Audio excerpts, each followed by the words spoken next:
Semua sedia maklum, pada pukul hampir 1.20 pagi tadi berlaku satu kejadian tembak di KLIA, pintu masuk ketibaan ni tadi.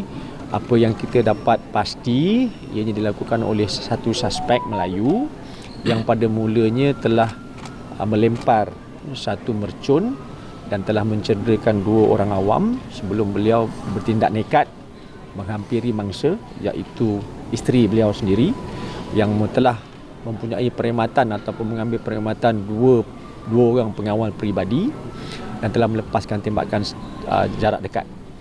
Dan satu das tersasar, satu das mengenai pengawal peribadi itu. Dan mangsa ataupun target sebenar dalam insiden ini terselamat. Setelah melepaskan dua das tembakan tersebut, beliau telah melarikan diri ke Aras 2 Blok C, di mana beliau datang dan meletakkan kereta beliau di situ. Ya. So daripada pengamatan ataupun siasatan awal, sememangnya jelas kita dapat kenal pasti suspek dan mempunyai senjata. Buat masa ini kita telah melancarkan operasi mengesan beliau. Semua OCCI di kontijen-kontijen terdekat dan juga bersempadan dengan negara jiran telah pun kita gerakkan. Dan saya buat masa ini motif yang kita dapat establish, kenal pasti lebih kepada perihal peribadi antara suspek dengan mangsa. Buat masa ni that is the motive that we establish. Okay, setelah kita dapat tahan ataupun tangkap suspek, mungkin kita dapat establish other motive other than that. So at the moment that is the motive. Ya.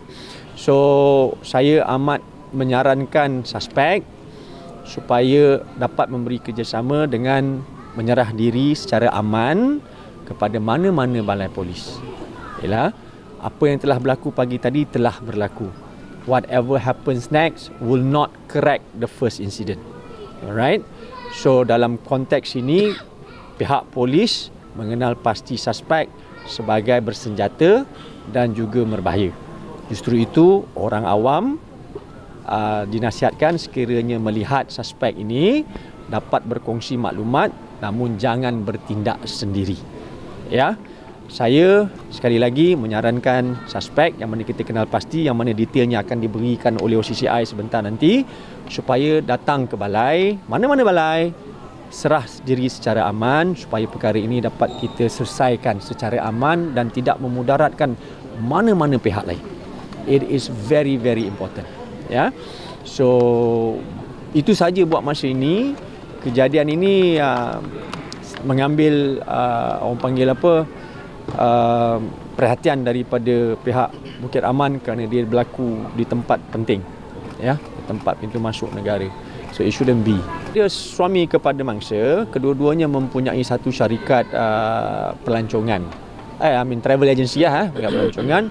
Dan saya difahamkan isteri beliau hadir di airport untuk menerima jemaah haji, jemaah umrah yang baru pulang pagi tadi. So that is the background of those mangsa dengan suspek lah, pertalian dia. Datuk Seri, did she have the bodyguards because she feared something like this would happen? Mangsa telah membuat dua laporan sebelum ni, 506 iaitu ugutan jenayah. Dan yang terbaru 506 itu dibuat pada bulan Disember tahun lepas. Dan hasil daripada laporan tersebut, suspek telah pun ditangkap oleh pihak polis. Dan kami telah menghantar kertas siasatan, namun ada beberapa arahan lain yang kita perlu laksanakan. Dan saya rasa mengambil daripada insiden yang terakhir itulah isteri mengambil keputusan untuk mengajikan pengawal peribadi dia. Ya. So suspek mempunyai 2506, satu dilaporkan pada tahun 2016, satu dilaporkan pada tahun 2023. Suspek juga mempunyai satu lagi